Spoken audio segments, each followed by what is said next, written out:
Olá!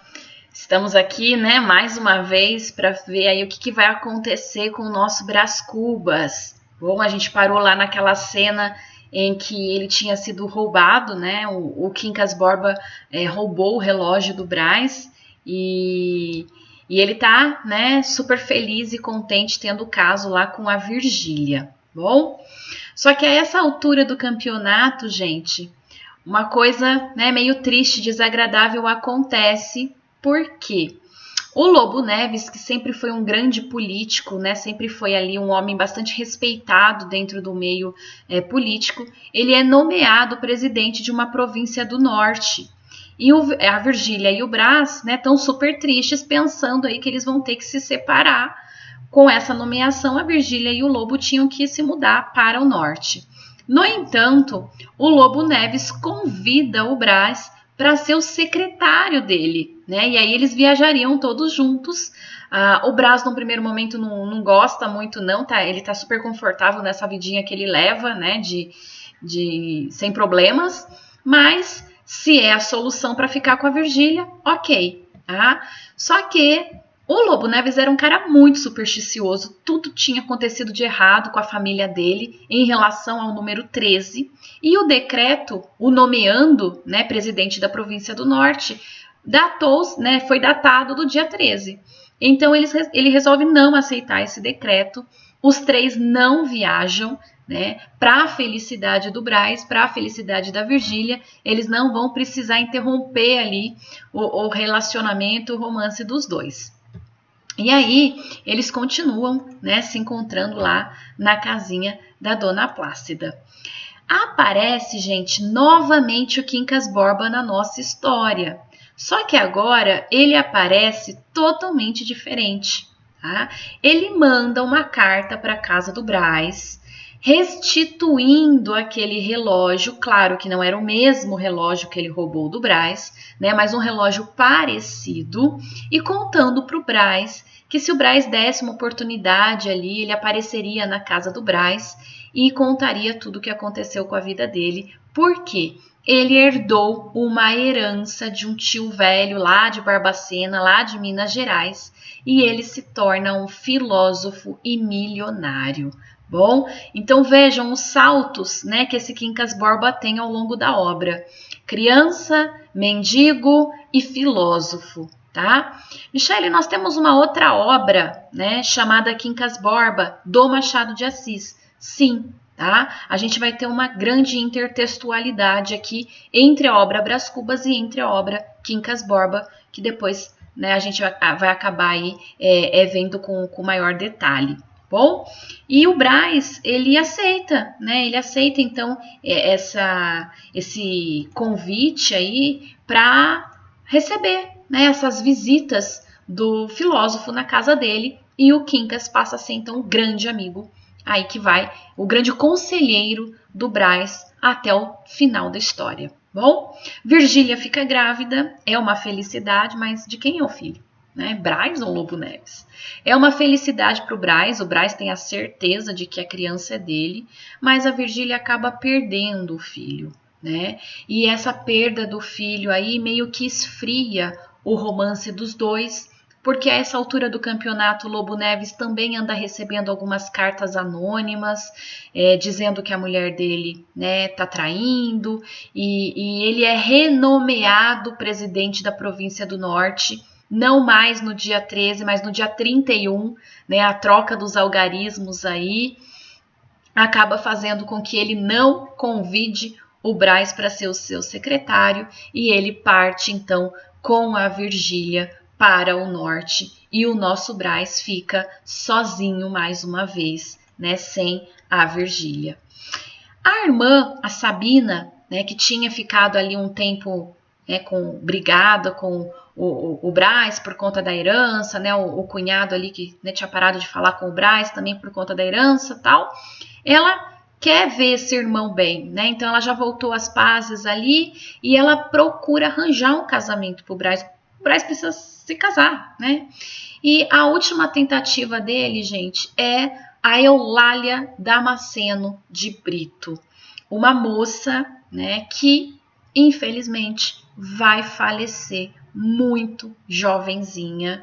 Ela pega uma epidemia de febre amarela e ela acaba morrendo. Então o Braz só consegue dar uns beijinhos nela, mas também não vai conseguir se casar, tá? Vejam, né, que essa vida do Braz não tá nada fácil. Bom, ele vai aconselhado pelo Quincas, né? A essa altura ele já tem lá seus 40, ele vai ser aconselhado pelo Quincas a continuar tentando ser alguém na vida. Então ele vai tentar ser político, não dá certo, ele só tem projeto tolo, né? Ele vai tentar criar um jornal, mas também não vai funcionar, porque ele fala mal dos políticos. Ele se filia a ONGs, a associações que cuidam das pessoas, né, necessitadas, e é nessa altura aí que ele vai reencontrar a Marcela, aquele primeiro caso que a gente viu lá no primeiro vídeo, né, a Marcela que era prostituta, que só estava com ele por conta do dinheiro. Ele vê a Marcela muito doente, feia, num hospital, e ele encontra também a Eugênia, sozinha, ninguém quis casar com ela, num cortiço, tá? Mas ele fala também que, né, não gostou muito dessa história de se filiar a essas ordens terceiras, não, e aí, portanto, né, a gente fica sabendo que ele já está lá com os seus quase 60 anos, ele insiste, né, em ser político de novo, e o Quincas fala, não, peraí, né, você deve estar louco, tá? A essa altura do campeonato, o Lobo Neves também morre, né, e a Virgília chora muito a morte desse marido, e ele diz, né, que a Virgília traiu o marido com sinceridade e agora chorava a morte dele com sinceridade, como pode isso? E é engraçado aqui que quando ele está insistindo, né, nessa ideia de ser político, o Quincas contrata um alienista, né, um psiquiatra, um médico de louco, para analisar, para consultar o Braz. E aí o médico vai lá, analisa o Braz, sai da casa do Braz e fala assim pro Braz, olha, você tá bem, não tem problema nenhum aqui com você, tá? Mas o que tem um problema, o semidemente é o seu amigo, é o Quincas Borba, né? Vejam a intertextualidade, gente, que nós temos nesse momento aqui. É um capítulo dentro de Brás Cubas chamado O Alienista. E a gente tem um conto do Machado de Assis chamado O Alienista, em que, né, você tem lá o protagonista, o Simão Bacamarte, achando que todo mundo é louco. Ele coloca todo mundo na Casa Verde para chegar no final da história e descobrir que o louco era ele. Ele se interna na Casa Verde. A mesma coisa acontece aqui. O Quincas acha que o louco é o Braz, contrata um alienista para cuidar do Braz, e esse alienista diz, não, o louco é você, o próprio Quincas, tá? Então o Machado, ele é brilhante, né? Ele não consegue fazer, ele não faz só, né, intertextualidade com outras obras, com outros escritores, mas ele faz com obras dele mesmo. Isso que é o mais maravilhoso. Bom, o Quincas realmente, gente, tá semidemente. Ele parte 6 meses para Minas.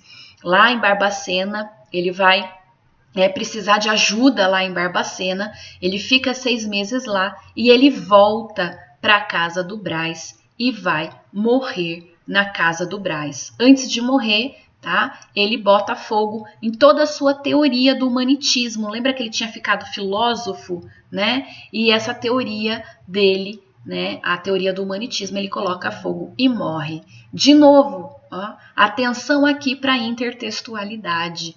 Por quê, Michele? Nós temos uma outra obra, né?